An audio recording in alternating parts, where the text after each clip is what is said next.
hay un grado de irresponsabilidad temerario alucinante, porque el problema que ha pasado es un problema absurdo. Esto nunca tendría que haber sucedido, y si ha sucedido es por una visión muy cortoplacista del beneficio y por encima del interés. Y no olvidemos que la electricidad es un servicio esencial y que lo que pasó ayer, si llegamos a tocar el cero absoluto, que no lo tocamos, gracias a Dios, no solo que hubiera pasado porque la recuperación de la red hubiera llevado días, no las horas que ha llevado. La ENSO, que es una asociación de los gestores o los reguladores de transporte de energía eléctrica en Europa, ya habían advertido en algunos informes a España. Yo una cosa que he visto es que la mayor parte de los actores que han hablado han tirado sus bombas de humo, porque aquí hay responsabilidades para todos. Muy buenas tardes, amigas y amigos oyentes de Colectivo Burbuja. Os doy la bienvenida a un nuevo programa de Radioactividad Economía Directa. Para este programa especial por el gran apagón contamos con la presencia de nuestros compañeros Antonio Turiel. Buenas tardes, Antonio. Hola, buenas tardes. Contamos con la presencia de Juan Bordera. Buenas tardes, Juan. ¿Qué tal, Juan Carlos? Gracias. Un abrazo. Contamos también con la presencia de Dani Rueda. Buenas tardes, Dani. Muy buenas a todos, un placer estar aquí. Y con la presencia de David Feria. Buenas tardes, David. Hola, buenas tardes a todos. Como digo, después de la situación vivida durante el día de ayer, al filo de las 12:33 minutos de la mañana de ayer, se cayó toda la red eléctrica prácticamente entera, con lo cual se produjo el temido gran apagón del cual hablamos aquí ya en un programa en el mes de enero que podéis encontrar tanto en iVoox completo como en partes lo podéis encontrar también en YouTube, en el cual pues se hablaba claramente de que esto era un riesgo real, un riesgo muy importante y que tarde o temprano nos iba a ocurrir. Pues bueno, aquí estamos, no han pasado más que 4 meses y ha ocurrido, y como digo, se produjo esa desconexión total, se paró pues toda la actividad en la España peninsular, se paró por completo, se cayeron los transportes, se cayeron los semáforos, toda la red de telecomunicaciones prácticamente se cayó también, exceptuando el internet por cable que aguantó en ciertas zonas.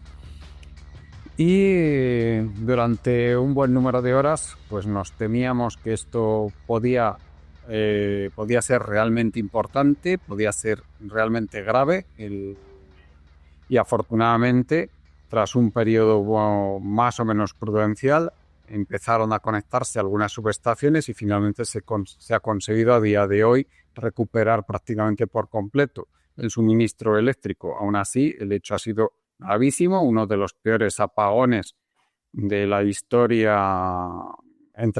probablemente entre los 15 peores apagones de la historia, que se ha producido, afectando como prácticamente a 60 millones de personas, ha afectado. Y el que esto haya ocurrido cuando se estaba negando desde muchos ámbitos que pudiera ocurrir, pues nos da la razón en cuanto a que el modo que ha habido de integrar las renovables pues no ha sido el más adecuado, porque como ahora nos va a explicar en la introducción inicial Antonio, dándonos una explicación técnica de por qué ha sucedido esto y por qué la introducción de las renovables, que en el momento del apagón rondaba el 78% más o menos del suministro eléctrico, pues indujeron pues esta inestabilidad, esta fragilidad en la red que finalmente condujo a esa desconexión en cascada que nos llevó a este gran apagón. Y, en fin, Antonio, ya sin más, después de esta introducción, a mí me gustaría que nos explicaras a un nivel técnico para que lo entienda nuestra audiencia, qué es lo que ha pasado, qué es lo que ha fallado, por qué ha fallado, y también que nos cuentes un poco de por qué se tarda tanto en recuperar una caída tan importante como esta de la red, y también, si quieres, también decirnos algo sobre lo que comentamos en el mes de enero y por qué se podía anticipar que esto iba a ocurrir, pues estupendo. Adelante, Antonio. Bueno, A ver, aquí tenemos una situación que ya va siendo repetida cada primavera particularmente, pero en otros momentos del año también, en los cuales está habiendo una dificultad para mantener la estabilidad de la red en condiciones de fuerte penetración de la energía renovable. Yo antes de comenzar querría decir que el problema no son por sí mismas los sistemas de generación renovable, sino el modelo que se ha buscado para su integración. Entonces, hay una cosa, yo el ejemplo que pongo es, tú, si te venden un coche sin frenos, no es porque los coches sean intrínsecamente peligrosos. Lo que son peligrosos son los coches sin frenos. Pues cuando tú estás intentando integrar en una red de alta tensión sistemas de producción de electricidad renovable, la no renovable, de eólica y fotovoltaica, es imprescindible que les dotes de sistemas de estabilización, que son caros, pero de otra manera no puedes intentar integrarlos masivamente porque te generan una serie de dificultades. Las dificultades que generan tienen que ver con el hecho de que no son sistemas flexibles. En los sistemas de producción de electricidad clásicos, recordemos que cuando hablamos de electricidad estamos hablando de corriente alterna, y la corriente alterna en el fondo es una onda, es un campo oscilatorio que oscila 50 veces por segundo. Bueno, pues los sistemas clásicos se basan en tener una gran turbina que va girando, que tiene un peso muy elevado, de varias decenas de toneladas típicamente, y que precisamente por su gran masa tiene mucha inercia y tiene tendencia a mantener su movimiento rotatorio. Además, precisamente el hecho de que sea un sistema mecánico favorece que cuando hay cambios en la demanda de la red eléctrica, porque hay más demanda o hay menos demanda, se pueda acoplar este sistema mecánico con las válvulas que dan acceso a el paso del agua o del vapor, lo que esté moviendo la turbina, de tal manera que de manera muy automática está respondiendo a las diferencias de carga de la red de lo que le está pidiendo la red al sistema. Y esto pasa de manera espontánea, sin que tú tengas que poner ningún sistema adicional de control. Esto los hace unos sistemas idóneos por su gran estabilidad, su gran inercialidad. El problema que está habiendo con la nueva renovable, porque recordemos, también es renovable la hidroeléctrica, pero la hidroeléctrica sí que es inercial, sí que funciona como los sistemas clásicos, con una gran turbina que gira y demás.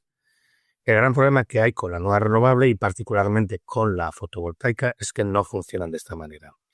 La eólica sí que tiene cierta inercialidad, pero ahí el problema está en que el flujo del aire es intermitente y no depende de tu voluntad, tú no lo puedes controlar de ninguna de las maneras. En el caso de la fotovoltaica es todavía peor porque lo que se genera es corriente continua.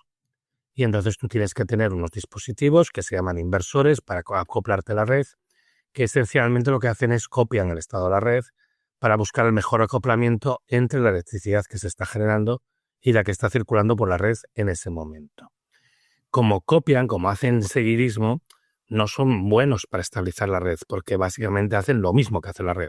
Y si la red tiene algún problema en ese momento, lo que hacen es amplificarlo, ¿no? Esto es una cosa que también hemos explicado muchísimas veces. Estos sistemas se adaptan muy mal a problemas que se pueden plantear en una red del tamaño y la complejidad de la red española con mucha frecuencia. Cada día hay problemas de todo tipo. Un cable de una torre de alta tensión que se corta, un problema en una línea de transmisión que sale de una central térmica cualquiera. Cualquier dificultad, cualquier problema genera fluctuaciones tanto en la demanda y en la carga que lleva, la demanda que hay de los distintos agentes que están consumiendo energía, como en la oferta y la carga que lleva la red eléctrica. Y esto, un sistema eléctrico bien planteado, tiene que ser robusto, tiene que ser resiliente. Delante de pequeñas perturbaciones, las perturbaciones que son normales, tiene que tener buena capacidad de adaptación. Ayer el sistema eléctrico español presentaba características de no robustez, de fragilidad, de inestabilidad. Esta inestabilidad se ve claramente desde las 12 de la mañana, en la que empezamos a percibir oscilaciones que algunas se originan en la zona sur de España, la zona de Málaga, y que se van propagando por toda la red, en las que se muestran cosas interesantes que luego seguramente mis compañeros podrán analizar con más detalle, pero en principio había como un exceso de producción fotovoltaica, que esto es algo que es característico de esta época del año. En esta época del año tenemos buena insolación, sobre todo cuando los días son despejados, como fue el día de ayer. ya el ángulo de incidencia de los rayos solares ya es bastante bueno, no es tan bueno como el momento óptimo, que es en el mes de junio, pero ya es bastante bueno. Y además las temperaturas aún son bajas, lo cual favorece que las placas estén en su punto óptimo de rendimiento, porque las placas fotovoltaicas disminuyen el rendimiento cuando se calientan. Al mismo tiempo, la demanda es moderada porque las temperaturas son moderadas. Entonces, es un momento óptimo para que la renovable fotovoltaica tenga una gran penetración. Como de hecho sí sucedió. Las horas centrales del día, que fue cuando pasa este evento, a las 12:30 de la mañana, nos encontrábamos que la fotovoltaica representaba casi el 60% de toda la electricidad que se estaba consumiendo en el momento. Y contando la fotovoltaica y la eólica, se acercaban al 80%. Entonces, esto genera un problema muy serio de inflexibilidad, porque delante de pequeñas oscilaciones se adaptan mal y esto se empieza a manifestar mediante este tipo de alteraciones en la frecuencia de la señal, cambios súbitos de voltaje y problemas que se van extendiendo por toda la red. Estos problemas fueron detectados ya a las 12 de la mañana, se fueron extendiendo por lo largo y ancho de toda la red y a las 12:30 se produce una separación de frecuencia significativa de unos 0,15 hercios, que ya es una separación relativamente grande, y como estos sistemas no son capaces de adaptarse y había muy poca energía inercial que lo pudiera aprovechar, porque solo el 8% de la generación en ese momento era ciclos combinados, empiezan a caer los sistemas. Los sistemas, cuando ven que hay un problema de sobrecarga, antes que empiece a haber chispazos, antes de que se empiecen a averiar las piezas o a fundir literalmente, porque no olvidemos que aquí hablamos de gigavatios de potencia. Eso es equivalente a un rayo. Eso puede destruir prácticamente cualquier cosa en varios metros a la redonda. Bueno, pues los sistemas de protección empiezan a saltar, pero eso hace que el esfuerzo, el estrés de los sistemas que aún están en pie crece. Y como consecuencia se produce una caída en cascada, que teóricamente no se debería producir, pero también es un síntoma de cómo de estresado estaba el sistema. Y una caída muy rápida, ¿no, Antonio? Es una caída rapidísima. También hay que decir, Pedro Sánchez ha dicho que cae la potencia a 15 gigavatios en 5 segundos. Esto yo creo que no es de todo acertado, porque nuestras estimaciones de la potencia y de la frecuencia se basan en unas mediciones de telemetría que lo que hacen es integrar la señal durante un cierto periodo de tiempo. En momentos en que la señal está oscilando muy rápidamente, nos dan lecturas un poco erróneas. Lo que sí que está claro es que cuando ya estás en periodos más largos de tiempo, un minuto, ahí las caídas ya son reales y puedes saber que es efectivamente así.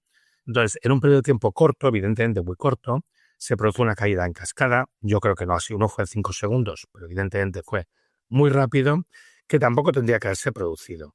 En parte esta caída se produce también por la poca inercialidad del sistema. Porque se dice, mira, estaban las centrales nucleares que son inerciales, pero el problema que tienen las centrales nucleares es que tienen una adaptación a la respuesta muy mala. La energía nuclear va siempre con un régimen muy constante, se puede graduar muy poco. De hecho, como consecuencia de esta caída rápida, la nuclear tampoco se puede adaptar y entra en situación de parada de emergencia para evitar daños mayores. Es importante destacar que a día de hoy, día 29 de abril, todavía no se está produciendo energía de origen nuclear, lo cual nos da una idea de la gravedad del problema. Y, por cierto, a todos los que dicen que con la energía nuclear esto se pudiera haber resuelto, que yo creo que de las 22 entrevistas que me han hecho hoy, me lo han preguntado como 15, pues no, porque la energía nuclear, de hecho, ha bajado porque no era capaz de adaptarse a la situación. Sí, y sobre todo, Antonio, que ante una caída grave como esta, hubiera sido un desastre absoluto intentar levantar otra vez la red con a partir solo de la nuclear, imagínate, o fundamentalmente de la nuclear. Mira, Guillem Planici, que es el que escribía en mi blog con el seudónimo de Beamspot, tiene unos análisis muy buenos en La lavadora de medianoche, que dice que justamente el problema que tiene la nuclear por su rigidez se adapta muy mal a la renovable y de hecho se pueden causar averías importantes. De hecho, yo me pregunto si alguna de estas centrales no habrá sufrido alguna avería de consideración, porque esto ha sido muy repentino, ¿eh?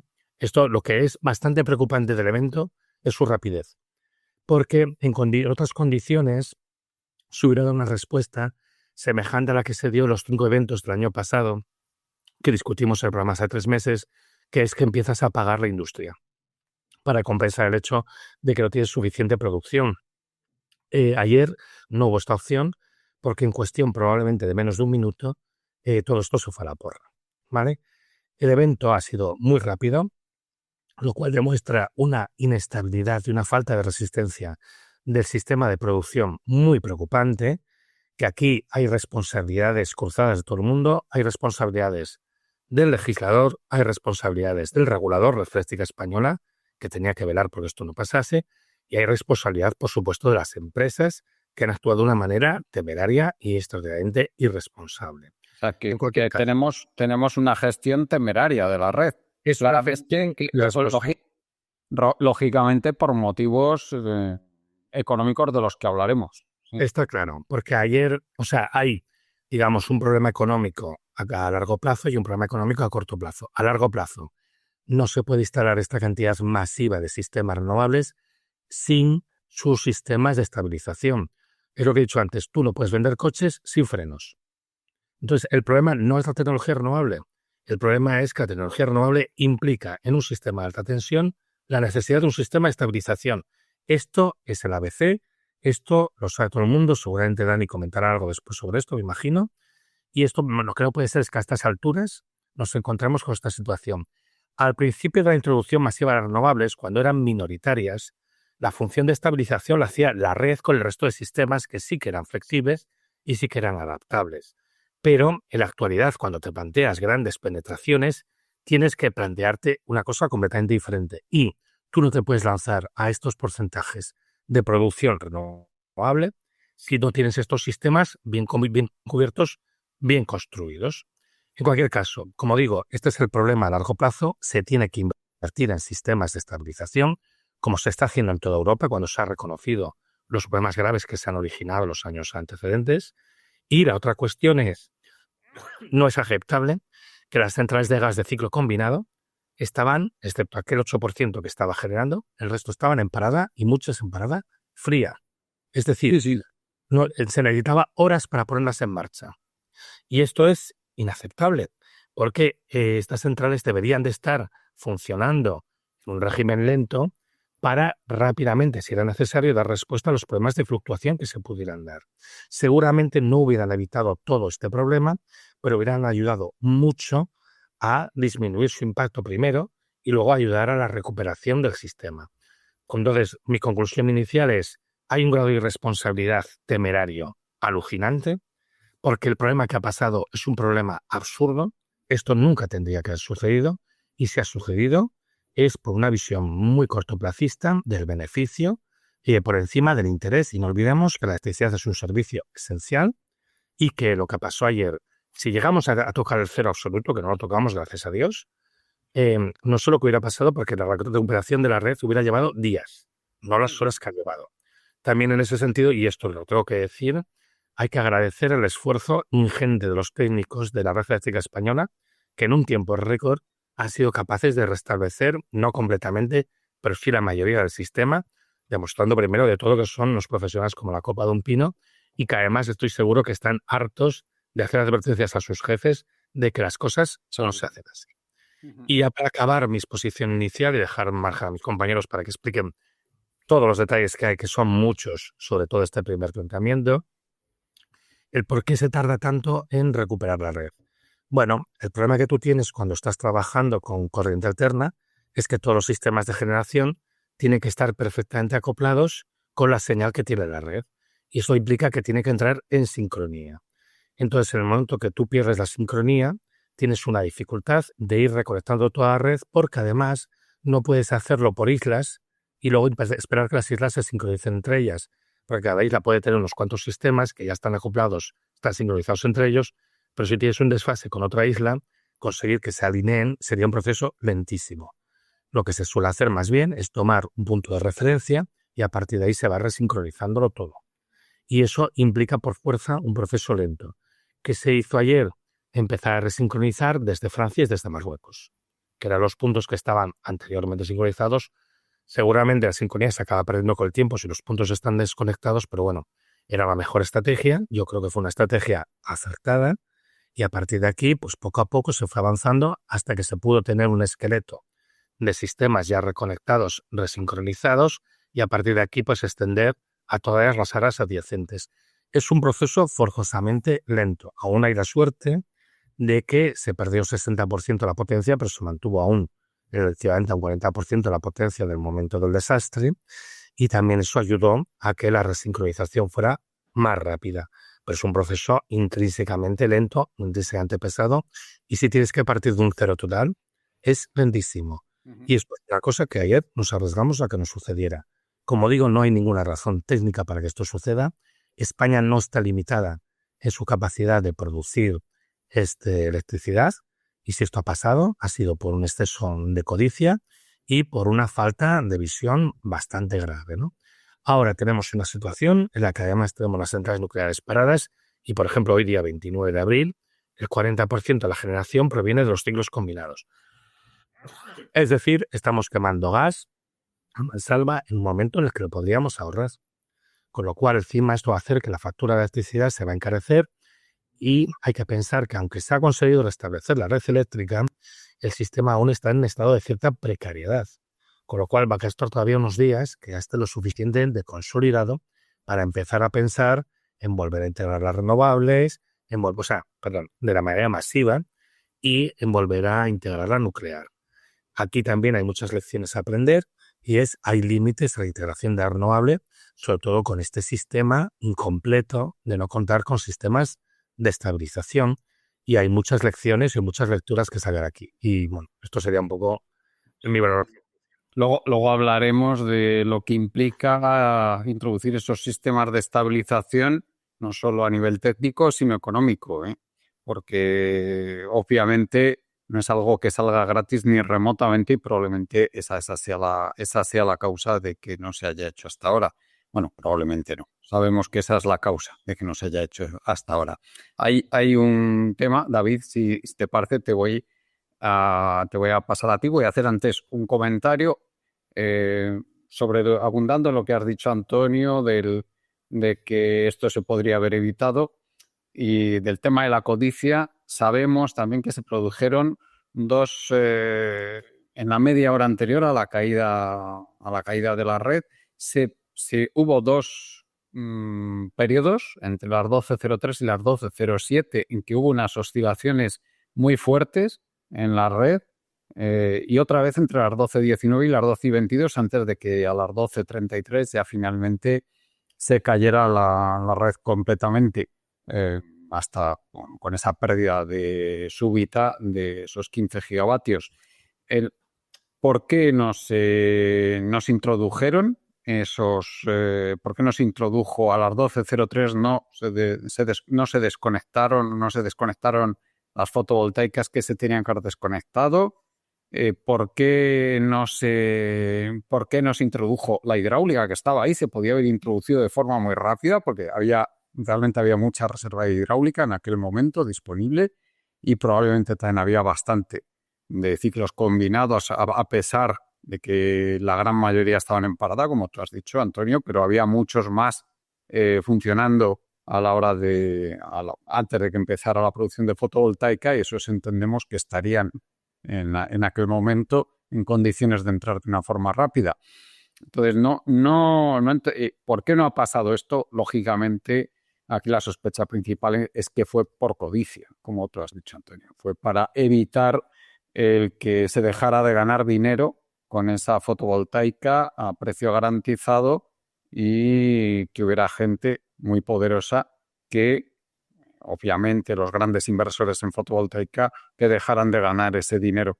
Eso es lo que parece que ha ocurrido, y habría que preguntarse realmente quién es responsable de esto. Lógicamente, esas empresas, esos grandes inversores, esas empresas privadas lo son, eso no cabe la menor duda, pero también están ahí las responsabilidades, como te has dicho también, Antonio, tanto del regulador como del legislador, que deberían haber intervenido el legislador antes, y el regulador pues también en ese momento debería haber intervenido. Bueno, David, coméntanos, supongo que querrás añadir cosas a lo que ha dicho Antonio, porque obviamente hay aquí mucho de lo que hablar. Adelante.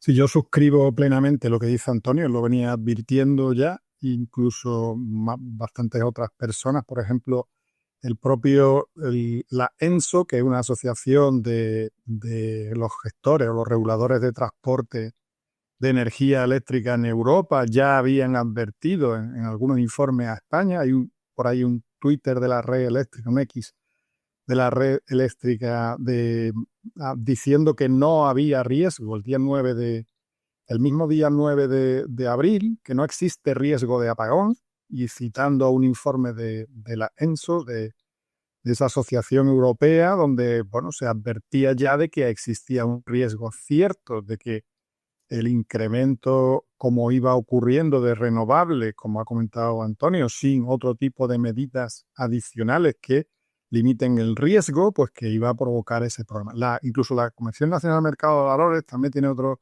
informe del 30 de enero, donde, a su vez, de otro estudio previo que hace unos anexos, donde ya advertía también de los problemas, por ejemplo, del control de reactivas.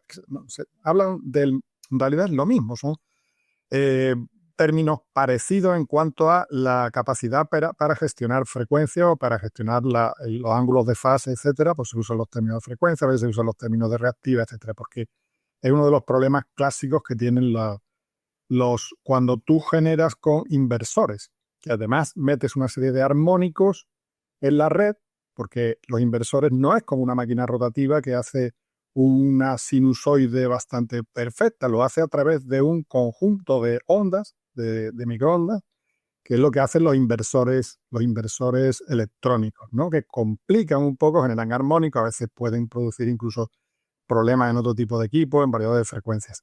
Y las turbinas eólicas, que alguien puede decir, también son máquinas rotativas, pero están separadas, no transfieren la inercia a la red, porque las turbinas están separados por variadores de frecuencias, están separados por sistemas electrónicos intermedios. No es tan franco como lo que es una turbina de generación o de las que se usan normalmente en generación eléctrica.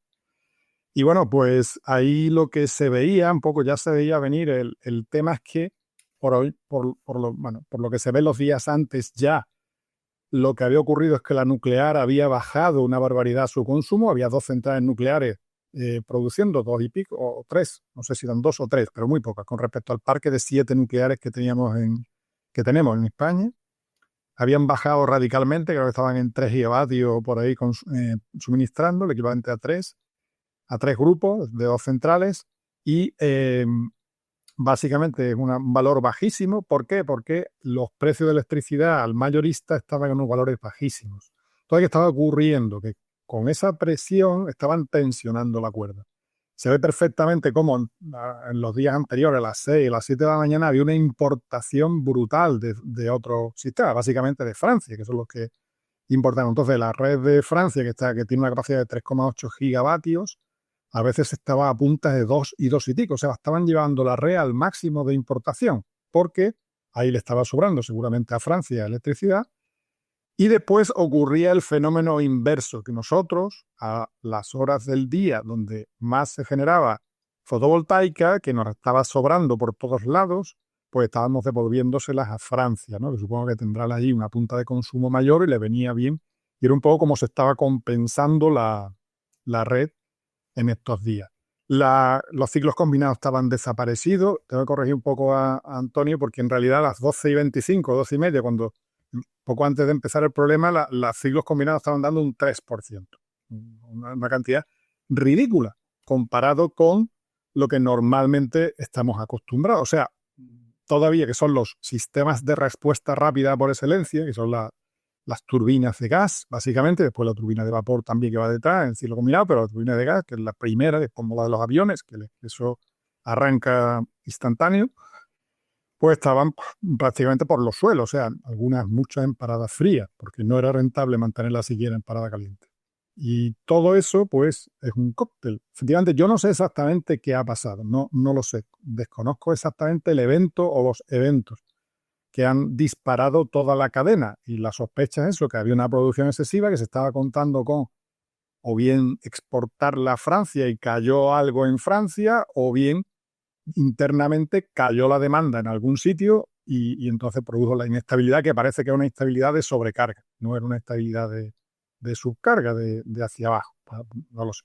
Pero lo cierto es que la verdad es que sí, que tiene toda la pinta de que que ha sido un problema ya que se venía gestando desde hacía tiempo, ¿no? De que están intentando estirar, ahorrar al máximo y no se entiende muy bien la labor del regulador, ¿no? Y Red Eléctrica, lo que pasa que es desde el año 99 que se liberalizó el sector y se privatizó, pues tiene un 20% del Estado, pero la mayor parte del accionariado y la influencia de las grandes compañías energéticas es brutal, ¿no? Entonces, pues Que ahí se anda bien gestiona peso. físico fuerte. David, digo que se gestiona como sobre todo mirando al dinero, mirando al beneficio.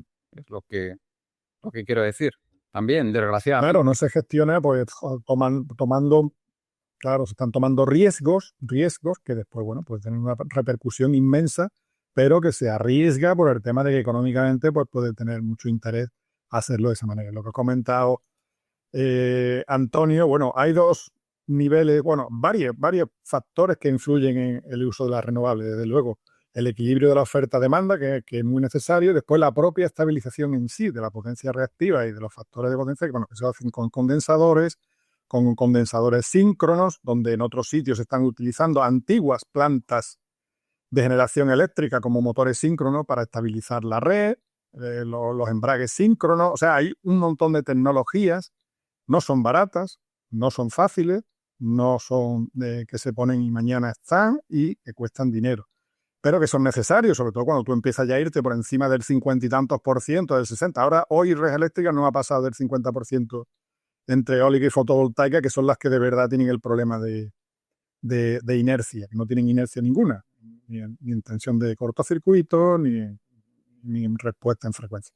Entonces son los que ahora mismo aparentemente tienen una instrucción que veremos a ver los próximos días cómo está, y como ha comentado Antonio, los ciclos combinados están dando ahora una cantidad de energía grandísima, junto con la hidráulica, que tenemos mucha suerte de que tenemos los pantanos bastante llenos, ¿no? Otra situación hubiera sido muy distinta. Y después, viendo, por ejemplo, el día 7 de abril, ¿no? La producción de fotovoltaica van del orden de 22 gigavatios. O sea, en abril, 7 de abril, ¿no?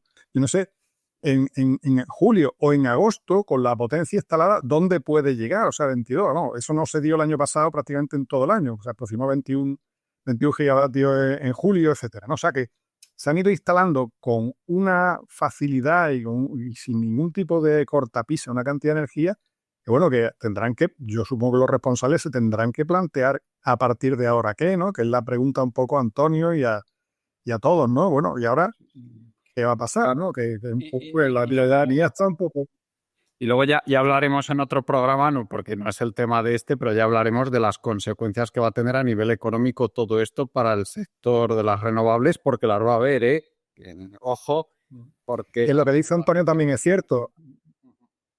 Sí, no puede servir esto para decir que hay que poner nucleares hasta en las esquinas, ¿no? Hasta donde sea, y hay que poner otra vez el carbón y otra vez... O sea, eso es el gran peligro de este tipo de cosas, porque es meter la pata por ser excesivamente optimista y decir que esto no tiene ningún problema, que son las panacea, pero por otro lado, no se puede tampoco hacer el juego a quien quiere otra vez, bueno, pues poner otra vez las nucleares como si nada y otra vez que es algo muchísimo más peligroso y tiene otros problemas que aquí no estamos tratando, pero que son peores. Bueno, Dani, sobre el tema de la estabilización de la red, estamos hablando de cómo han hablado tanto Antonio como David, del problema de cómo se han introducido las renovables de forma masiva. Antonio ha hablado que cómo se estabilizaba con el resto de los sistemas de generación cuando eran un porcentaje pequeño, las nuevas renovables, fotovoltaica, eólica, y cómo cuando ya han empezado a ser mayoritarias, como pasó ayer en el momento de la caída, muy mayoritarias, pues ya no sirven esos sistemas de estabilización y haría falta inversión en otros sistemas de estabilización de la red, y esa inversión no se ha hecho. Coméntanos un poco con qué contamos para eso.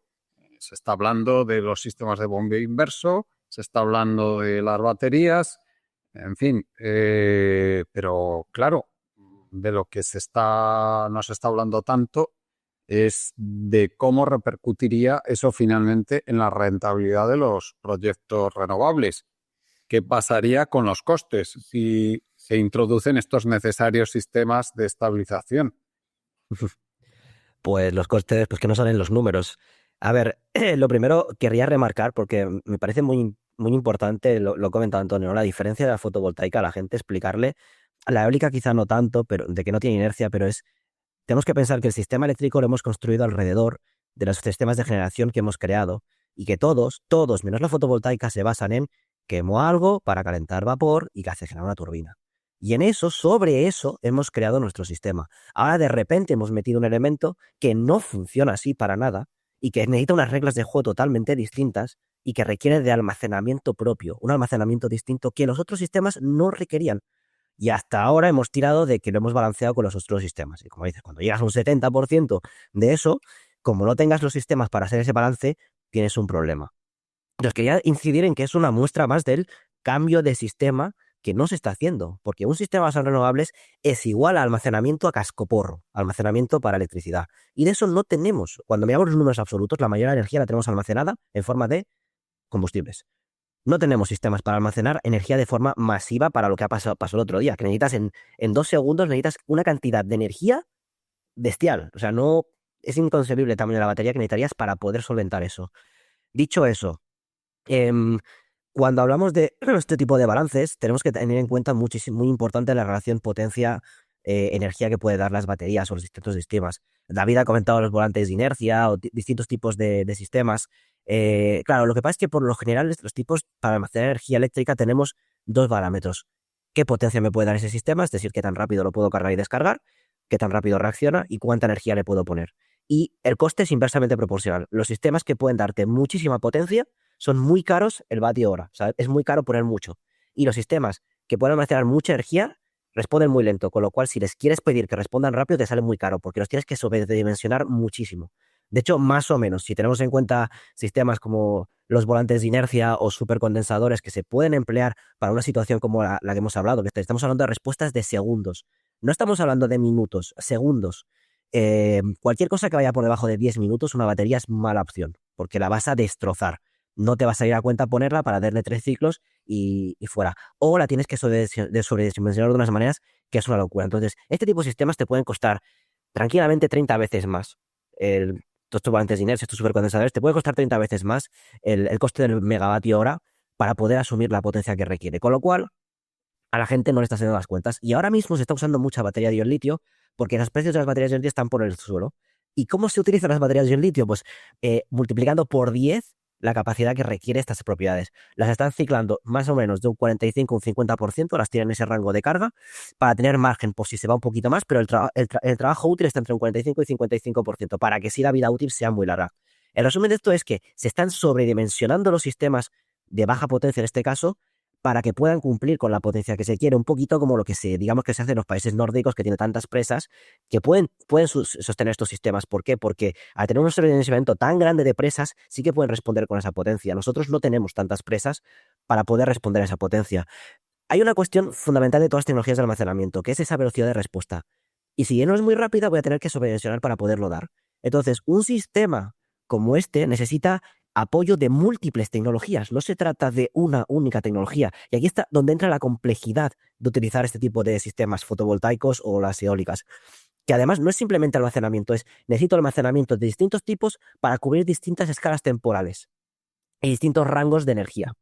Con lo cual, me encuentro que necesito sistemas de altísima potencia para balancear esta capacidad reactiva de ajustar la red muy rápido. Hablamos de entre pocos segundos y pocos minutos, porque puede ir en ese rango, para lo cual necesitas ese tipo de elementos. Luego ya te vas a los pocos minutos, horas, donde a lo mejor sí que algunas baterías te pueden valer, puedes tener celdas de combustible, puedes tener aire comprimido, térmico, lo que quieras. Y ya te puedes ir a tiempos más largos, donde ya te entraría generación de hidrógeno, otro tipo de combustibles sintéticos que puedes aprovechar para generarlos, bombeo de agua, por decirlo muy a grosso modo, ¿no? Tienes el estacionario, tienes el que dirías semanal, mensual incluso, y el diario incluso segundos. Y tienes que combinar todas estas tecnologías y ajustarlas muy bien a tu red y a tu demanda para poder balancear el sistema. Y eso es lo que no se está haciendo. Y no se planifica de esa manera. Y lo que hablamos es un cambio de paradigma. ¿Y por qué no se hace? Porque salen muy caros los números. Entonces, pocos sitios son privilegiados para poder tirar con un único sistema porque pueden dimensionar de forma barata, como los países nórdicos, pero en el resto de sitios no tenemos esa capacidad. Y si quisiéramos hacer eso con baterías, los números no salen, porque vamos a hablar ahora mismo. Si yo quiero esta capacidad de gigavatios que estamos hablando, con un 70% de renovables en todo un país, yo quiero sostener eso con baterías para que si falla en un momento una batería me pueda dar esos gigavatios de potencia, el tamaño de la batería es que no nos cabe.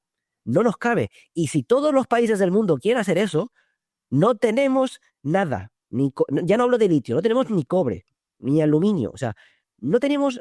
O sea, las limitaciones materiales para escalar es una salvajada. Entonces, claro, te entra esa cuestión. Y luego que este tipo de sistemas van a estar ciclando continuamente. Entonces hay que tener en cuenta la vida por ciclo, que es otra cosa que te tiene que tener en cuenta cuando metes estos sistemas, porque algunos sí que duran mucho, los de alta potencia normalmente duran mucho, pero los vas a ciclar muchas veces, los otros duran menos, dependiendo también de qué eficiencias. Los sistemas de alta potencia van a tener mejores eficiencias, con lo cual por ahí funcionan mejor, pero son otros parámetros que también los tienes que tener en cuenta. Y como todo esto va a estar ciclando y ciclando y ciclando, lo vas a tener que cambiar con bastante frecuencia por poner nuevos. Y ahora mismo las tecnologías de reciclaje de baterías, pues no están. No están, bueno, volvemos a lo mismo. Son muy caras. O sea, no están para el mercado. O sea, de hecho, ahora mismo me sorprende pensar que lo que se está haciendo para reciclar baterías le llaman una black mass, cogen el battery pack entero a la trituradora y lo envían para que se paren. En vez de coger y decir, lo desmonto por piezas, separo las cosas y cada cosa otra... No, porque si no es que es muy caro. Porque como cada fabricante pone el pegamento distinto, pone el tornillo distinto, lo conecta de una manera distinta, como no doy los datos del BMS, no es seguro desmontar, a la trituradora y a tomar por culo. Porque si no, no salen las cuentas. Entonces, vamos a lo mismo. Es una cuestión de eso, de intentar aplicar con el sistema que tenemos una transición, como fue puesta en muchas cosas, ¿no? Aplicar este modelo nuevo que no sirve para esto, porque nos obliga a repensarlo. O nos ajustamos a las horas del día y nos ajustamos a lo que nos esté dando el día, o tenemos un sistema muy complejo, sistema de almacenamiento, que se va a tener que ajustar por segundos, por minutos, por horas, por días, por estaciones y por años. A todos esos niveles lo tienes que poner para que funcione el respaldo. Si no, no funciona. Entonces, bueno, es esa la complejidad. A la gente que le parezca curioso le invito a que busque Ragone Plot en internet. Te sale un gráfico muy bonito que te muestra potencia por energía, te muestra pues cada distinta tecnología, la relación potencia-energía que te puede dar, y ves cómo, además es un gráfico logarítmico, o sea que las distancias de estos elementos no es pequeña, y como la única cosa que te sale arriba a la derecha, que tiene alta potencia y alta densidad de energía a la vez, pues son los combustibles. Amigo, claro, por eso tiramos con lo que tiramos, por eso nos funcionan tan bien. Cuando no, tienes que hacer un croquis y un Frankenstein y combinar, y cuando metes complejidad, porque claro, todo esto estamos hablando de que lo tienes que meter en lo que se conoce como la Smart Grid. Esto es muy fácil decirlo, pero integrarlo es otra cosa. Porque estamos hablando ya no es de distribuir la producción de energía, que es lo que se habla con los renovables, no, es que además tienes que tener distribuido el almacenamiento de forma muy inteligente y muy eficiente para interconectarlo todo. Entonces estamos hablando de un grado de complejidad mucho más grande, y que si lo queremos hacer con el consumo actual de energía implica un sobredimensionamiento en producción y almacenamiento de la leche y del copón. Con lo cual, bueno, pues ahí está grande el problema, ¿no? Y la situación de cómo está en este tema. Es un tema que me sorprende muchísimo, porque además yo trabajo en una startup que diseñamos baterías, especialmente una tecnología para esto mismo, y no sabéis lo que a lo mejor ahora ya empiezan a escuchar, de que la gente no quería escuchar. O sea, esto no era atractivo para nadie. Nah, esto no importa, coche eléctrico. Solo quieren escuchar coche eléctrico. Y dices, señor, ¿con qué red va a cargar su coche eléctrico? Cuando tenemos datos, llevamos años con datos de que, oye, que hemos estado ya en riesgo, de que simplemente es fundamental, o sea, es una necesidad fundamental de este tipo de tecnología, porque la gente está sumando así renovables y coche eléctrico, pero es que sin almacenamiento no funciona. Y si no tienes el almacenamiento para balancear a todos los niveles, incluido este problema muy corto, pero en cualquier momento, que yo no sé qué habrá pasado, tenemos que ver, pero es muy, muy loco pensar que en un momento, por condiciones aleatorias, media España se ha tapado y ha dejado de soplar el viento durante un segundo. ¿Es muy loco pensarlo? No. Es muy loco pensar que eso pueda pasar otras veces, y que si estás con un 80% de producción y se te corta la producción porque se para el viento y se tapa todo el sol durante un segundo, tienes que balancear eso. Es que no es tan loco, pero no lo estamos teniendo en cuenta. Entonces, bueno, sí lo tienen en cuenta en muchos proyectos porque no salen los números. Y ahora mismo es el gran cuello de botella. Que si no se ha metido más renovable ahora mismo es porque no salen los números, porque tiene que meter algo de avance, porque les están diciendo en la red, oye, ya no me metas más. Y como no salen los números de la batería que tengo que meter, porque la tengo que sobredimensionar, porque la tengo que cambiar cada X tiempo, porque es peligrosa. Porque claro, todos los sistemas de almacenamiento tienen sus riesgos. Que tú metes energía en un sitio, eso inertemente no es estable, entonces tienes otros problemas. Entonces, bueno, para no alargarme más y caer en los compañeros, y que tampoco me da la voz también mucho más, eso es lo que quería comentar del tema. Sí, luego comentaremos la posibilidad de dejar en un cierto límite el porcentaje de renovable que se puede producir para tener esos sistemas, los sistemas tradicionales, ¿no? Básicamente las centrales de ciclos combinados, la hidroeléctrica, etcétera, ¿no? Para balancear, que sería, por lo que estás comentando, sería la única opción razonable desde el punto de vista económico, ¿no? Sí, perdón, una puntualización. O sea, también he encontrado un estudio muy interesante que analizaban cómo el coste de una red en la cual intentamos reducir emisiones a cero frente a una red en la que se intenta mantener algo de inercia, algo de algún sistema que queme. Y la diferencia es abismal. Si tú quitas estos sistemas de inercia, para mantener en un 5 o un 10%, el incremento en el coste del vatio hora se te dispara de forma exponencial.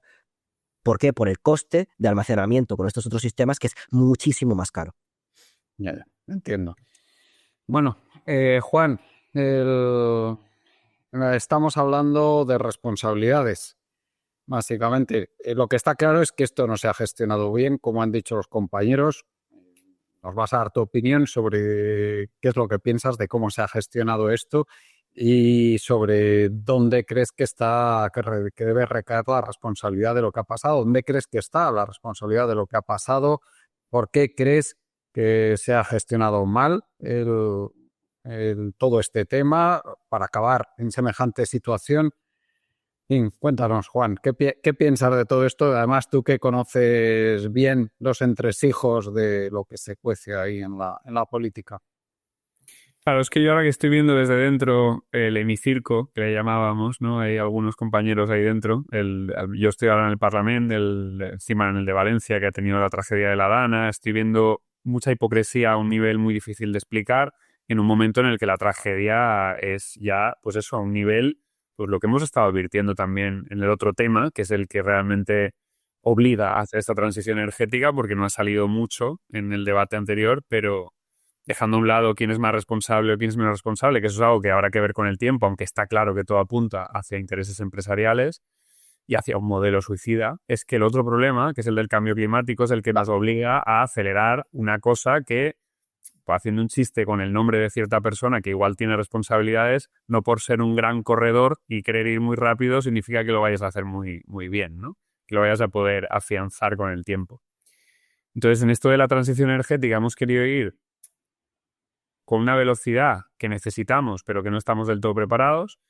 Y lo que nos encontraremos es que, pues por ejemplo, el IPCC ya lo decía bien claro, ¿no? El IPCC tenía una frase en el último informe que decía: hay que tener mucho cuidado porque la gente puede estar en contra, puede acabar en contra de las tecnologías que vendrían a rescatarles de alguna manera de ese gran problema que es el climático.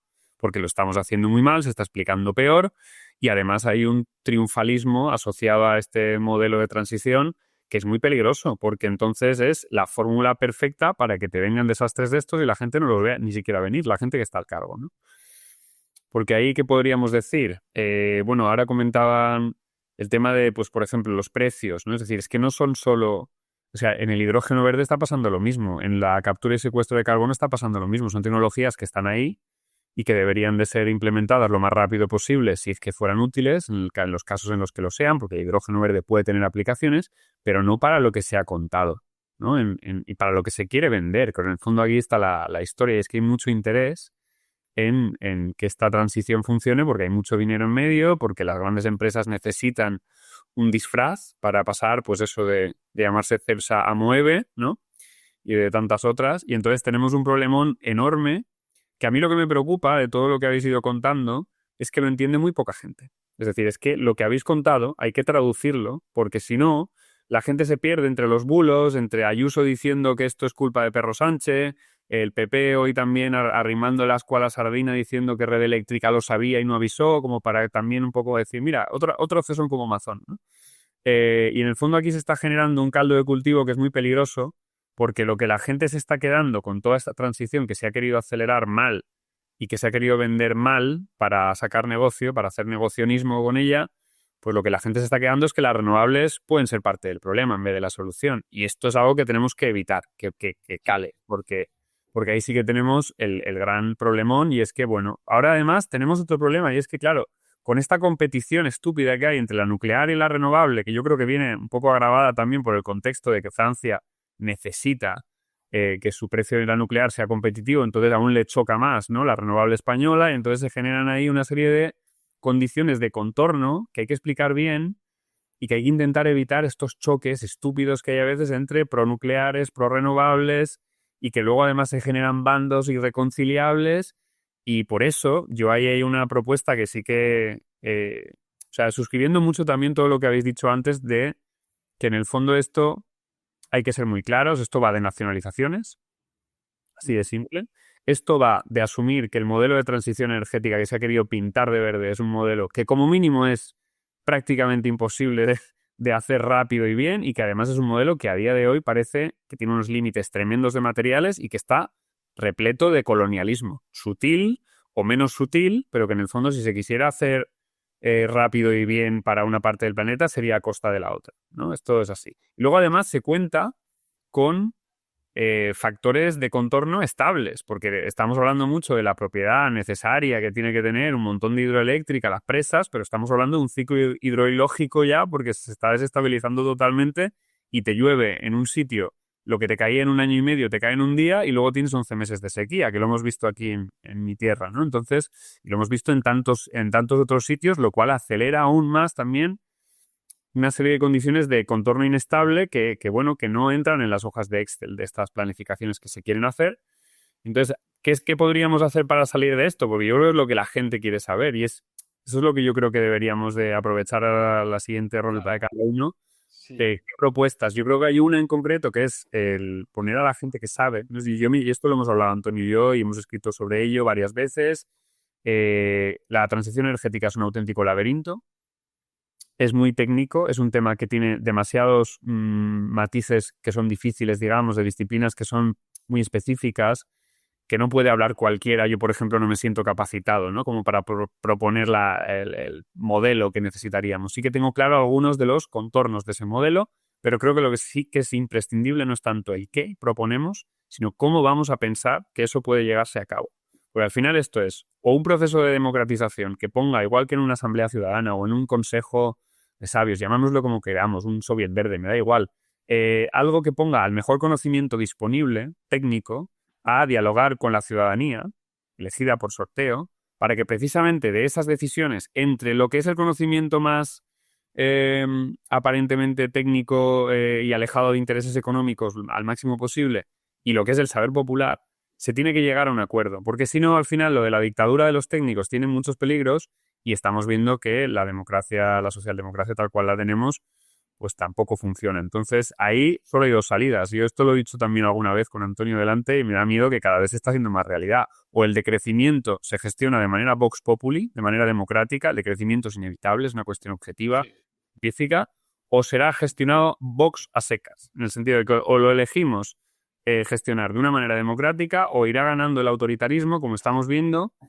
hasta el punto de que hemos visto uno de los tipos que en teoría capitaneaban esta transición energética hacer una mutación muy rápida de aparente hombre de la transición a fascista nada disimulado, ¿no? Entonces hemos visto ya muy claro cómo este modelo esconde ese fascista encubierto y ahora lo que tenemos que hacer es plantear una salida, pero que, como vuelvo a repetirlo, me preocupa mucho más el cómo la vamos a plantear. Efectivamente. Tiempos específicos, no, esto tiene que ser un porcentaje X de solar con cuántos de almacenamiento y baterías. No, o sea, me preocupa eso, pero me preocupa mucho más cómo vamos a hacer que ese proceso llegue a implementarse y cómo la sociedad puede participar en ello, porque si no, con los enemigos que tiene este también proceso en intereses creados ya y en grandes empresas, además multinacionales, creo que nos pilla muy verdes, sobre todo con el sujeto político que tenemos y el nivel del debate, porque es que yo he visto, por ejemplo, al presidente de mi comunidad, Carlos Mazón, decir que con la central de Cofrentes,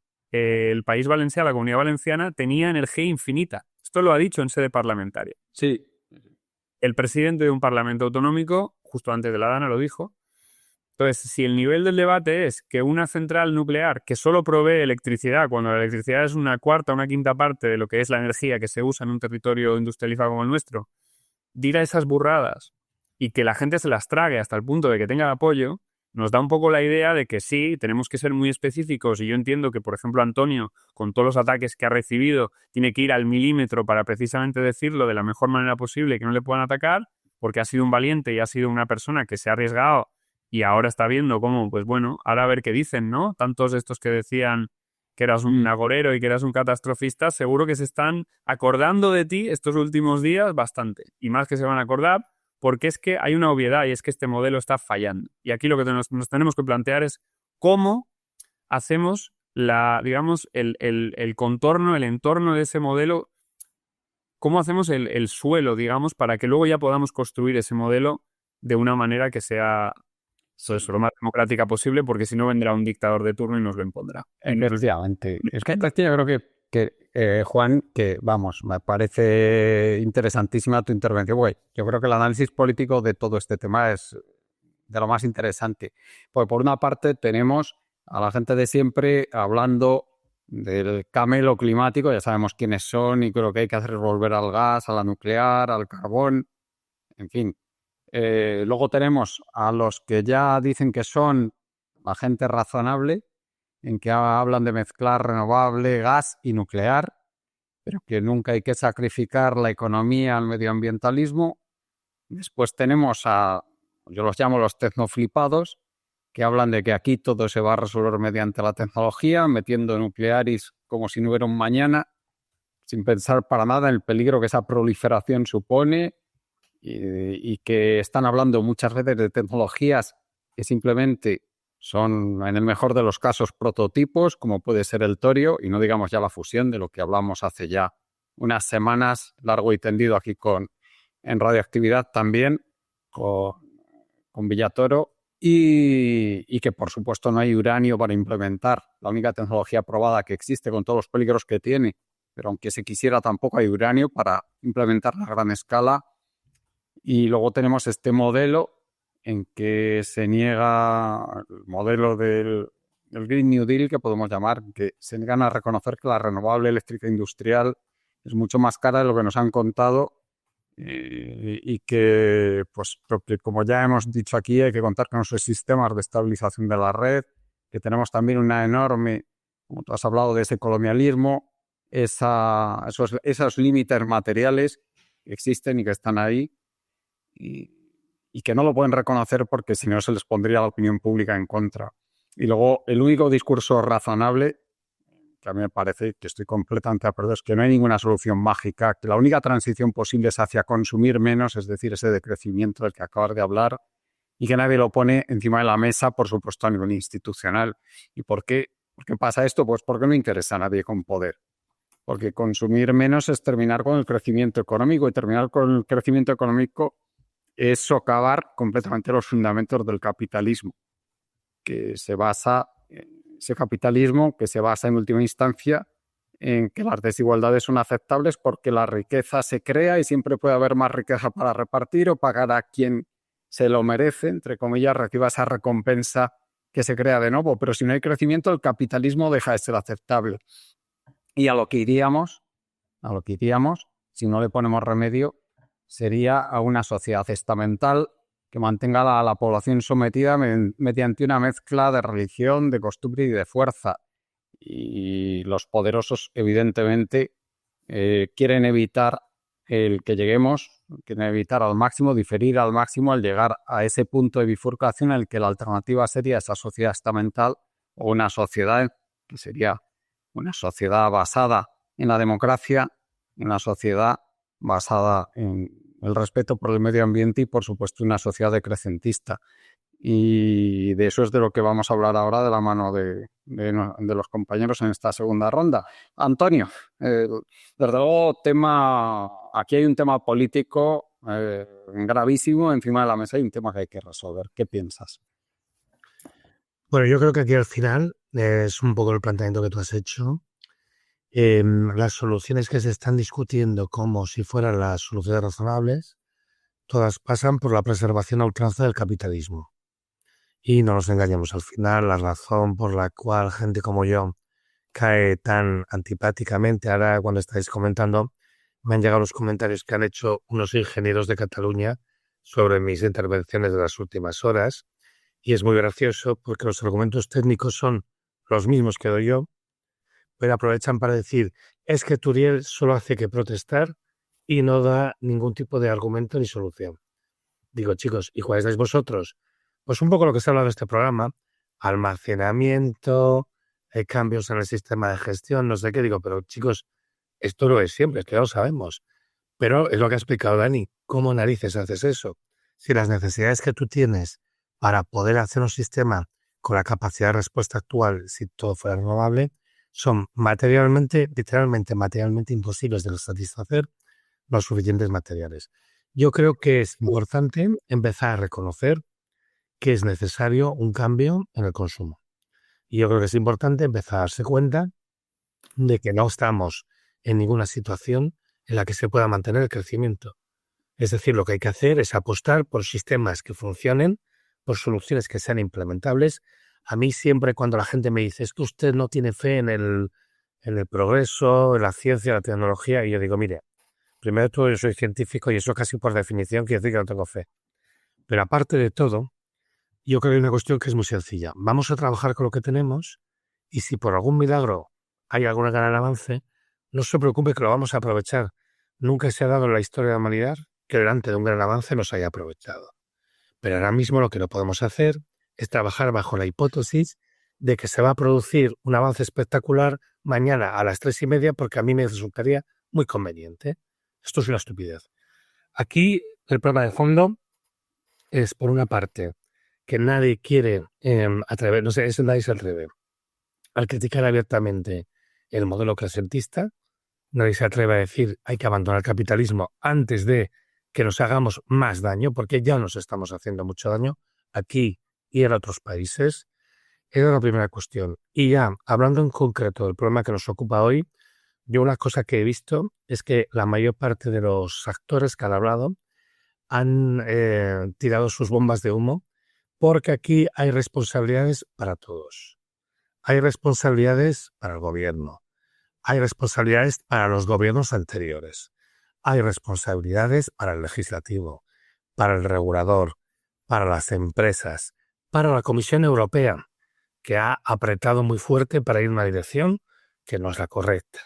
Y al final también, pues, para tantos ambientalistas o personas que han creído, a veces de buena fe, a veces no tanto, que este era el modelo por el que se tenía que apostar.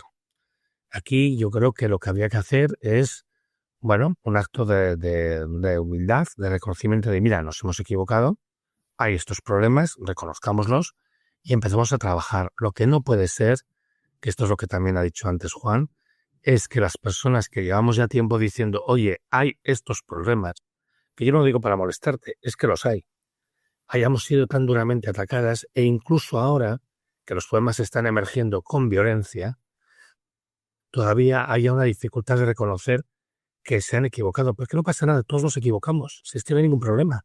Lo importante es avanzar y lo importante es decidir hacia dónde podemos ir.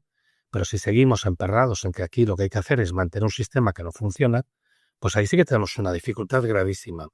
Hay que pensar además que justamente, y esto creo que lo ha comentado David, esto pasa en un contexto, y no es una casualidad, de precios muy bajos de la electricidad por el sistema de fijación de precios. Es un sistema de fijación de precios que ya hace tiempo que lo sabemos no tiene sentido. Y también, de nuevo, el contexto de lo que estamos hablando, si la electricidad es como es un servicio indispensable, quizá no debe dejarse completamente al arbitrio de los mercados, como dicen ellos, o básicamente de la iniciativa privada. A lo mejor aquí hay que plantearse que por lo menos una parte importante de la gestión tiene que ser pública, porque tiene que satisfacer unos requerimientos, unas necesidades que estén al servicio del bien público. Estas personas que han muerto por culpa directa del apagón, que son pocas, pero hay algunas personas que han muerto por culpa directa del apagón, todo el daño que se ha causado, ¿quién va a responder por él? ¿Quién va a asumir la responsabilidad? Bueno, pues yo creo que va siendo el momento de decir, mire, es que esto no se puede dejar a iniciativa privada, esto tiene que tener un control público. ¿Por qué? Porque es un servicio indispensable. Si seguimos creyendo que todo tiene que regularse por el mercado, pues vamos mal. David, ¿qué nos puedes decir sobre el problema que afrontamos para implementar cualquier solución que sea ni mínimamente razonable? Porque se ve que hay unas resistencias tremendas para ello, yo creo que es la dificultad fundamental. Intereses muy grandes y, por supuesto, pero intereses de todo tipo, fundamental económicos, pero también unos intereses de clase, porque hay que decirlo claramente. Sí, aquí lo primero es, a mí me gustaría que, y yo me temo lo peor, es que por lo menos sepamos lo que ha pasado, porque creo que ya es tiempo de que vayamos aprendiendo de los errores, ¿no? Como bien han comentado los compañeros, y que para empezar no haya digamos, un encubrimiento de lo que de verdad ha pasado, ¿no? Para tomar una medida. Y por supuesto lo que se ha comentado respecto a, por ejemplo, la propiedad o quién gestiona sistemas que son monopolios, de hecho, porque vamos a dejarnos de tonterías. El sistema eléctrico tal y como está montado en cuanto a lo que son las distribuidoras, etcétera, es un sistema de monopolio, no existe competencia y no existe libertad. O sea, las comercializadoras, que es otro invento para intentar tal, pascual, pero en realidad los que manejan el mercado son 5 o 6 empresas, ¿no?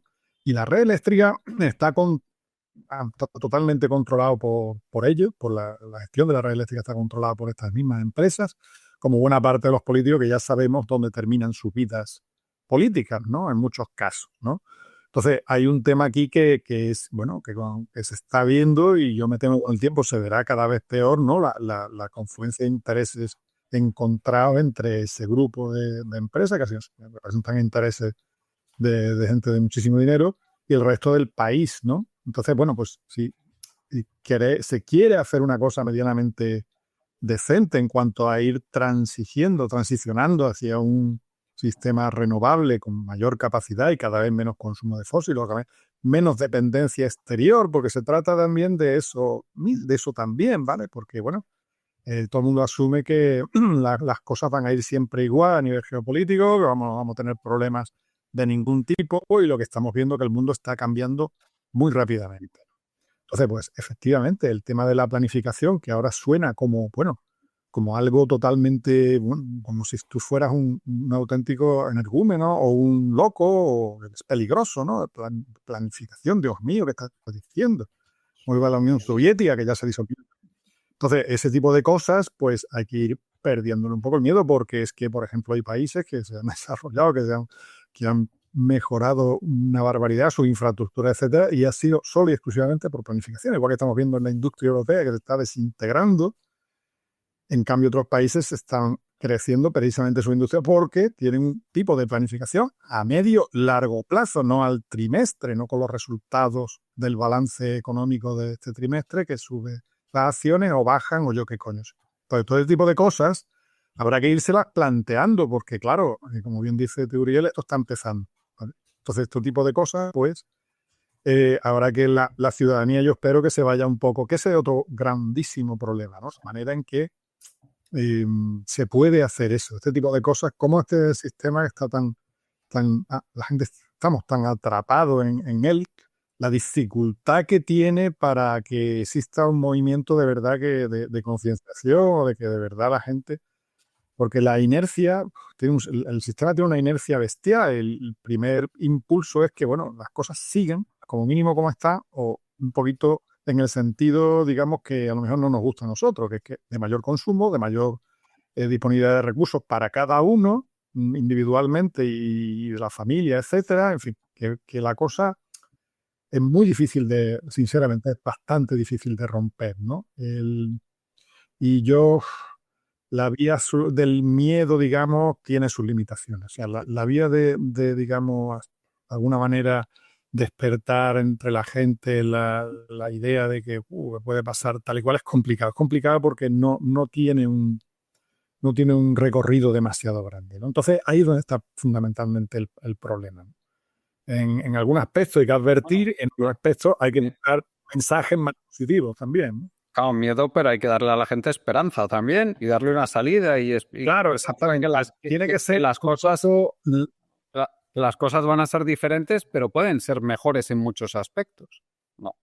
Claro que sí. Por eso esa es la dificultad. Comprende la dificultad porque hay un automatismo ya implícito en la organización de la vida que tenemos. Hay un automatismo de los medios de comunicación, de las redes sociales, de todo que aturde de verdad, ¿no? El automatismo que existe ya en todo, ¿no? Y la capacidad de reflexión o de preguntarse en todos los sentidos, ¿no? ¿Dónde estamos yendo de verdad, ¿no? En todos los sentidos, porque ni siquiera es positivo donde vamos, creo yo, seguir la tendencia misma de hacer las cosas tal y como seguimos. Y ahí es donde está la dificultad, creo yo. En cómo movilizar a la gente, cómo movilizar en realidad a toda la sociedad para que de alguna manera no despierten y, bueno, apuesten por otro tipo de posibilidades, ¿no? Que es un poco lo que se está barajando aquí, que es la dificultad que no veo. Dani, ¿qué nos puedes decir de estas dificultades que nos están diciendo los compañeros? Pues eso, que son muy grandes, coincido completamente con ellos, pero creo que con la esperanza es con lo que hay que intentar llegar a la gente, con la esperanza evidenciando cómo no hay esperanza si no hay ese cambio. Y creo que la clave es hacer entender a la gente cómo, más que hacer entender, hacer ver cómo hemos estado yendo a peor sistemáticamente. No sé, es como que la memoria colectiva tiene un registro muy, muy, muy a corto plazo. Es que solo hay que mirar 10 años atrás. Es decir, yo solamente paro a pensar en cuando salí a la universidad, a cómo está ahora la cosa, y, ¿sabes? O sea, y la gente joven trae perspectivas de futuro horribles. Entonces, explicarles de, oye, eh, este mundo en el que no tienes un trabajo estable, en el que no tienes dónde vivir, en el que no te llega el salario para nada, en el que estás todo el tiempo estresado, en el que estás todo el tiempo enganchado a un aparatito y no te puedes concentrar ni distraerte en nada, en el que el otro día un apagón de un día casi te vuelves loco porque no podías mirar el móvil, porque yo salí a la calle y vi los chavales y algunos estaban un poco desesperados. Es enseñarles el decir, mirad, pero mirad los datos, mirad cómo analizar un momento, cómo estábamos hace 5 años, cómo estábamos hace 10 años, cómo estábamos hace 15 años, qué te hace pensar que cualquiera de las cosas que estamos haciendo va a cambiar esa tendencia. Y ya que estamos, llevas el problema un poquito. Yo creo que esa tiene que ser la línea para empujar y mostrar en todos los sentidos que tiene esto, porque lo estamos viendo a nivel social, lo tenemos con la vivienda, lo tenemos obviamente de la mano con el proceso de trabajo, lo tenemos con la natalidad, que yo creo que vamos a decrecer a fuerza de hostia por tema de natalidad, porque es que por ahí no hay quien coño lo aguante. O sea, es que esto es, en los países desarrollados está yendo a pique la natalidad, obviamente, porque el sistema no es que no permite la vida. Pero te vas, los temas de contaminación que tenemos, o sea, a nivel de salud, miramos la salud de la gente, cómo está, pero yéndose al traste de maneras increíbles. La gente con la fragilidad, bueno, eso es lo mismo. Se va a la luz el otro día y muchos de los dramas era porque había mucha gente que es tan dependiente de muchas cosas, que si no hay energía, lo pasan fatal. Nos vamos hace 50, 100 años sin electricidad. La gente vivía tranquilamente con 50, 60, 70, 80 años. Y ahora era un drama porque tenemos una cantidad de gente dependiente. Entonces, el mostrar oye, no queremos ir hacia ahí, ¿qué podemos hacer? ¿No? Pues enseñar cómo se hacían las cosas antes, cómo hay ejemplos de microproyectos que hacen las cosas de forma distinta, ¿no? Y enlazarlo para decir otra forma de vivir y de concebir qué hacemos, ¿vale? A mí me encanta el usar la paradoja de pensar y decirle, bueno, imagínate que eres un extraterrestre y estás mirando el planeta. ¿A qué se están dedicando los humanos? ¿A qué se dedican? A quemarlo todo para generar una cosa que se llama dinero. Y a generar desigualdad. Ya está. O sea, ¿qué estamos haciendo? Vamos a pararnos un momento de decir, ¿qué estamos haciendo? ¿Qué queremos hacer como civilización inteligente? ¿Qué somos? Porque al final esto es una cuestión planetaria. O sea, podemos aquí en España hacer lo que quieras, pero esto tiene que ser un mensaje que llega a todo el mundo. No nos vale con aquí hacerlo bien. Y ese es para mí el mayor reto de todos. Porque esto es un mensaje, sabemos, no vale en un sitio. Tiene que ser completamente mayoritario y se tiene que entender.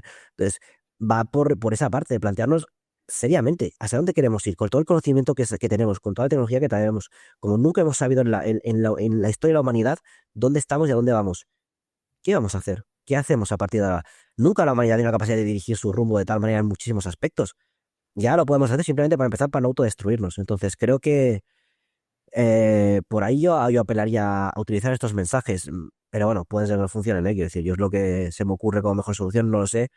Simplemente querría remarcar y añadir, ¿no?, el tema de la nuclear y de los peligros, ¿no?, de la gente, de estos mensajes, de estas soluciones fáciles, que es el gran peligro, ¿no? El te doy la solución fácil, te doy la solución milagrosa y como no quiero entender alguna solución más compleja, me la creo.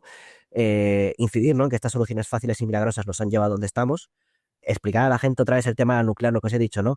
Si tú quieres un sistema renovable complejo, necesitas almacenamiento a muchos distintos niveles. La nuclear es de los tiempos de reacción más lentos con diferencia, con lo cual este problema que hemos tenido no se arregla con nuclear. Pon la nuclear que quieras. La nuclear no te va a responder en un segundo. O eso, o tienes medio planeta lleno de centrales nucleares. Pero quiero decir, mm, se necesitan otras cosas, con lo cual precisamente las renovables necesitan de sistemas muy dinámicos y la nuclear no lo es. La nuclear, ninguna nuclear, fusión, fisión, ninguna es una tecnología que sirva para balancear renovables. Como complemento, sí. Entonces, mucho ojo con el mensaje de las nucleares, da igual qué tecnología uses. Y ya está, eso es lo que quería decir. Ujú. Bueno, Juan, imagino que nos querrás comentar algo más sobre esa esperanza, esos mensajes. ¿Qué podemos hacer? Porque la situación, desde luego, está muy difícil. Estamos viendo cómo muchas sociedades están yendo justo en la dirección contraria y tenemos el ejemplo terrible, espantoso de lo que está pasando en Estados Unidos y no solo en Estados Unidos, desgraciadamente. Y vemos cómo esa proliferación de los mensajes que justo van en la dirección contraria, como tenemos ese ascenso de la ultraderecha en la mayoría de países, desgraciadamente. Sí, yo, bueno, o sea, también suscribo prácticamente el 100% de lo que se ha ido diciendo. Hay matices, ¿no? Por ejemplo, el tema de lo del miedo y la esperanza es verdad que daría para otro programa solo para hablar de esto, ¿no? Pero es verdad que a mí me gusta mucho la frase esta de Naomi Klein, de que el miedo solo paraliza si no sabes hacia dónde tienes que correr. Que es que precisamente es eso, es decir, el miedo ha sido una emoción natural que hemos desarrollado para sobrevivir a peligros que estaban ahí. Es decir, tú tenías un animal delante o un precipicio y el miedo te hacía que no te cayeras, ¿no? O que no te enfrentaras. Pues este es el momento de que ese miedo sea bien utilizado y para eso hace falta saber hacia dónde correr, hace falta un plan que yo vuelvo a repetirme un poco, pero creo que no es tan importante el definirlo al milímetro porque tenemos como la responsabilidad a veces que como individuos tenemos que delimitar ese plan al milímetro, cómo sería esa revolución democrática, política o tecnológica que queremos que llegue y igual lo que necesitamos más bien es precisamente ir aprendiendo a cooperar y organizar mejor desde abajo ese tipo de cambios porque si se han producido a lo largo de la historia es lo de Margaret Mead, ¿no? Nunca dudes que un pequeño grupo de personas puede cambiar la sociedad o el mundo porque históricamente es como ha ocurrido siempre, es decir, siempre empiezan cambios de grupos pequeños. Por ejemplo, hay este proceso de la Asamblea Ciudadana de la Transición Energética, está empezando en Canarias, que es justo el lugar de España donde se han salvado, digamos, en esta situación precisamente porque están desconectados de la península y tienen una situación que energéticamente es peor, porque siguen quemando diésel a mansalva hasta para la electricidad y porque no van a poder desarrollar interconexiones fácilmente, ¿no? Y entonces, a veces, ¿no? Las islas, también es verdad que Baleares, Canarias pueden darnos ese mensaje del futuro, digamos, ¿no? De por dónde tenemos que organizarnos. Fueron en las Canarias donde se organizó estas primeras manifestaciones de no, Canarias tiene un límite, que luego en Valencia también se hizo una y se hizo 10 días antes de La Habana con el eslogan Valencia se ahoga. O sea, a veces la inteligencia colectiva tiene la capacidad de organizarse y ver mucho más allá de lo que parece hasta creíble, ¿no? Y luego un par de cosas más, y es que Antonio, que vamos, no puedo estar más de acuerdo con prácticamente todo lo que dice también, hay un matiz que te haría, y es que has dicho que tenemos que cambiar el modelo de consumo, y estoy de acuerdo, pero es verdad que creo que es mucho más importante cambiar el modelo de producción, y ese es precisamente el debate que nos estamos como amputando sistemáticamente. Yo sé que tú lo has dicho como igual por un automatismo y que en el fondo estás de acuerdo al 100% con lo que yo acabo de decir, ¿eh? O sea, que creo que el problema que tenemos es que todas las soluciones están orientadas precisamente hacia el consumo y hacia la solución individual de qué puedo hacer yo, porque estamos amputados de ese otro debate que es el que realmente importa y es cómo cambiamos el principio del modelo productivo. Porque poner de acuerdo a 8.000 millones de consumidores igual va a ser un poco complicado, pero poner de acuerdo a las 70 grandes empresas que están jodiéndonos la vida, pues igual no sería tan difícil si hubiera un sujeto político que estuviera por la labor. Lo que pasa, y esto también hay que ser muy claro, y ahora que lo veo desde dentro es aún más fácil de decir, ha habido diputados como Albert Botran en el Congreso diciendo que el decrecimiento tal, ha habido partidos por el decrecimiento en Francia y no se comen una rosca, porque la mayoría de la sociedad prefiere seguir con el pedal hasta el acelerador porque es el único cuento que le han contado y porque hay un problema que hemos tocado así un poco de refilón, pero que sé que a Antonio le quita el mismo sueño que a mí, y es que el tema del cambio climático se está desmadrando a unos niveles, y a ti, Juan Carlos, también, y seguro que a David y a Dani también. Nos acaba el tiempo, claramente. Entonces, como estamos en esa ya exacto, al ladito del punto de no retorno, nos quedan esas dos, ¿no? O sea, yo me acuerdo cada vez más de la entrevista que le hice a Dennis Meadows, que es quizá el momento en la persona con mayor lucidez con la que he tenido el lujo de hablar, y el tipo decía, yo no quiero que pase lo que te voy a decir, pero lo que va a pasar está muy claro, es decir, esto va a decrecimiento por diseño o por desastre. Y él veía mucho más factible que ese decrecimiento se viera a medida de pues, pequeños desastres, grandes desastres que se gestionan mejor o peor, y que vamos a ir a sociedades más descentralizadas, que inevitablemente esta globalización se está desmontando ya a grandes saltos ya directamente, y que lo que tenemos que preocuparnos es de cuando esa desglobalización se haga evidente y se haga más patente, no volvernos a pelear entre pueblos que estamos condenados a cohabitar y a cogestionar una atmósfera que es común y unos recursos que deberían de ser comunes y compartidos, porque aquí el gran problema también de fondo es el tema de la desigualdad económica. Es decir, no le podemos pedir a la sociedad, por eso el tema del consumo es tan puñetero, tenerlo ahí como las soluciones, porque, claro, le estamos pidiendo a gente que no puede acceder ni a una vivienda para poder trabajar, o que no puede acceder a un vehículo para poder ir a trabajar, que no use el vehículo porque ahora la dana, no sé qué, o que no coma carne y que no tal, cuando Elon Musk en 11 minutos de vuelo espacial contamina lo que ellos contaminan en toda una vida, ¿no? Entonces, el modelo es tan irracional que esto está muy estudiado. Es decir, el modelo por el cual la causa principal por la que han colapsado las grandes civilizaciones del pasado es la sobreproducción de élites. Es decir, es el aumento de la desigualdad respecto a una base que ya no se sostiene. Sí, sí. Bueno, o estamos en esa posición radical de redistribución de la riqueza y a la vez de reconocimiento de los límites, o lo que estamos haciendo sin darnos cuenta es el camino, la alfombra roja a las grandes empresas, a las grandes fortunas y al capital. Es que se puede aceptar ese decrecimiento, pero siempre y cuando haya una democracia en la que todos estemos decreciendo, no en que unos sigan consumiendo 1000 veces más que otros. Es lo que estamos viendo actualmente. Un último apunte, y me ha encantado esto que comentaba Dani, de que es verdad, o sea, en el fondo, que el capitalismo, que el sistema que nos ha vuelto solitarios, individualistas, que nos apega ahí a una pantalla todo el día para poder ganar el sueldo que no te llega luego ni para poder vivir dignamente, que ese sistema cambie, es una buena noticia. La cuestión es cómo hacemos que esa buena noticia tenga un plan alternativo al cual ir, que no sea imposible de contagiar a la gente con él, ¿no? Es decir, ahí es donde tenemos el gran reto. Por eso yo creo que ahí la mejor solución es apostar por organizarnos desde abajo, y que la democratización radical es el único antídoto que tenemos para el fascismo que ya está subiendo. Efectivamente, hay que explicar que podemos ir a sociedades en que se combine lo mejor de las sociedades antiguas, ese apoyo comunitario, esa otra forma de vivir muy diferente que teníamos, mucho más solidaria, mucho más de apoyo mutuo, que se combine con la seguridad que nos puede dar el conocimiento que tenemos ahora y la todavía alta disponibilidad de recursos que tenemos, que eso sabemos que no va a ser para siempre, pero bueno, la que todavía tenemos. Luego ya ese futuro ya un poco más remoto en que habrá mucha escasez de recursos, ese ya quedará para las generaciones futuras, pero nosotros tenemos que marcar el camino, los que estamos aquí y ahora, de hacia dónde tenemos que ir para que realmente nuestras sociedades sean viables a largo plazo, porque si no lo que nos queda es la extinción, nada más. Bueno, Antonio, no sé si quieres comentar algo más antes de acabar. Bueno, yo creo que el programa ha sido bastante completo, o sea que nada, creo que es una gran oportunidad de intentar poner un poco de sentido común en medio de tanto ruido. Muchas gracias, Antonio, por el esfuerzo también que has hecho, que sabemos que has tenido un día muy complicado, que tienes la voz muy mal, has tenido que conceder un montón de entrevistas, como es lógico, no podía ser menos, y de verdad que te lo agradecemos. No sabes el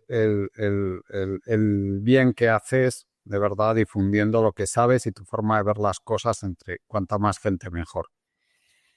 No. David, si quieres comentar algo más antes de acabar. No, yo creo que ha estado bastante completo la charla y muchas gracias por invitarme, Juan Carlos. Muchas gracias, David. También a ti por compartir también tu conocimiento aquí, del que hemos disfrutado muchísimas veces en nuestros programas. Ese conocimiento enciclopédico que tienes de tantas y tantas cosas. Dani, si quieres comentar algo más.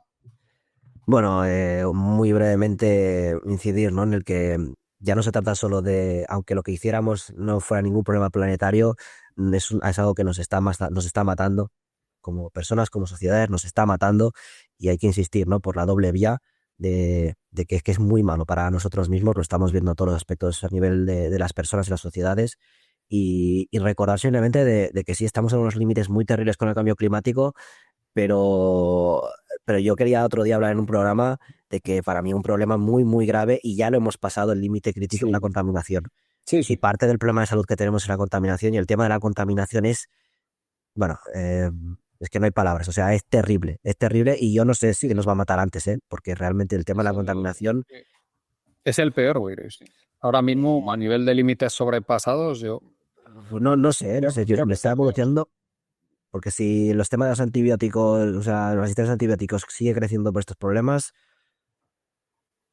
ojo amigo cómo vamos a acabar. Pero bueno, en fin, simplemente saludar a la gente, ha sido un placer estar aquí, recordar siempre, ¿no? Que los esfuerzos individuales son totalmente insuficientes, sobre todo cuando tienes gigantes como Elon Musk, pero que hacen lo que hacen, pero siempre hay que recordar que son insuficientes, pero necesarios también para el cambio. Entonces, al final hay que aportar nuestro granito de arena a todos, cada quien en su medida, y ser muy conscientes de a quién hay que exigirle más, precisamente, y quiénes son los que más tenemos que apretarnos, qué países, y a nivel individual, qué personas, cada quien más, para señalar esta transición, este decrecimiento, que empezar y forzarlo quienes realmente tienen que empezar ya, y quienes pueden hacerlo ya sin ningún problema.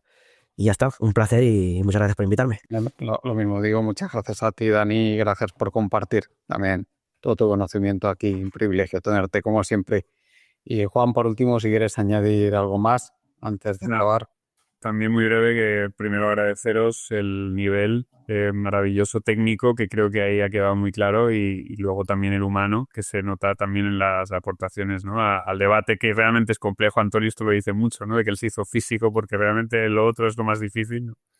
Y bueno, en esa parte difícil yo hay una cosa que sí que me resisto a no decir, ¿no? Y es lo de la frase esta de Edward Osborne Wilson, que yo creo que es muy fantástica como cierre, ¿no? Aquello de que el mayor problema que tiene la humanidad es que tenemos emociones un poco del paleolítico, instituciones del medievo, de la Edad Media y tecnología propia de dioses. Y esto nos está diciendo que él decía que es un problema enorme, ¿no? Que es el peor de los problemas. Lo que nos está diciendo es por dónde habría que darle la vuelta a esto. Y es que no es un problema técnico. Es decir, esto de la transición energética no es un problema tecnológico de mejorar en tecnología. Que bienvenido sea, llega el milagro que decía, fantástico, pero tengamos ese principio de precaución de saber que además lo difícil, como dice Antonio, es lo otro. Lo difícil es lo político, lo cultural. Eso es lo que realmente requiere más tiempo y requiere a veces prueba-error, porque no hay una fórmula correcta, ¿no? Hay intentos que pueden ir a lo más cercano a acertar. Y luego dos cosas así muy pequeñitas. El tema del cambio climático, porque creo que es peor que el de la contaminación. Es que, a ver, la contaminación, volvemos a lo del tema individual. Es decir, claro que a los seres humanos nos puede afectar de una manera que, pues eso, tendremos enfermedades catastróficas, esterilidad, vidas abominables incluso, si la cosa de la contaminación se va desmadrando. Pero en esos 9 límites planetarios, aunque digamos, el límite de seguridad es traspasado más por la parte de los contaminantes químicos, es que el cambio climático está al borde de coger esa irreversibilidad que extingue hasta la propia vida. Y esto lo han dicho y firmado 15.000 de los mejores científicos de este planeta. Con lo cual, entre que los seres humanos individuales tengan peores condiciones de vida o que la propia vida se vaya a tomar por culo, creo que tenemos que ser conscientes de cuán grave es y de lo poco que estamos entendiendo, porque esto Antonio y yo lo hemos trabajado muchísimo, el desparrame que ya está con el tema del niño simplemente, y lo que puede ir acelerando esto, que la peor extinción de la historia del Pérmico-Triásico fue por el niño cuando se desbocó. Y estamos ya en esa fase, ¿no? Es decir, estamos en el borde absoluto, y por eso, pues bueno, que el apagón nos sirva para encender una serie de debates que son imprescindibles con el tema de la nacionalización de los recursos esenciales, no solo de energía, sino de vivienda también y de agua. Los recursos esenciales no deberían de ser una commodity más, ¿no? Deberían de ser algo que se gestionara de manera pública, y esta es una oportunidad al menos para plantear ese debate. Sí, haremos pronto un programa de seguimiento de cómo es la situación de esa catástrofe que tenemos montada con el cambio climático, sí. Desde luego no cabe la menor duda. Juan, como digo, muchas gracias por compartir todo tu conocimiento de la situación política, tu conocimiento a nivel técnico y, por supuesto, tu sensibilidad a nivel humano, que siempre es, si me lo permites, lo que más agradecemos porque la tienes a raudales. Gracias a toda la gente que nos escucháis, al compañero Juan Martínez, y nos despedimos como siempre con nuestra página web colectivoburbuja.org. Hasta el próximo. Un abrazo.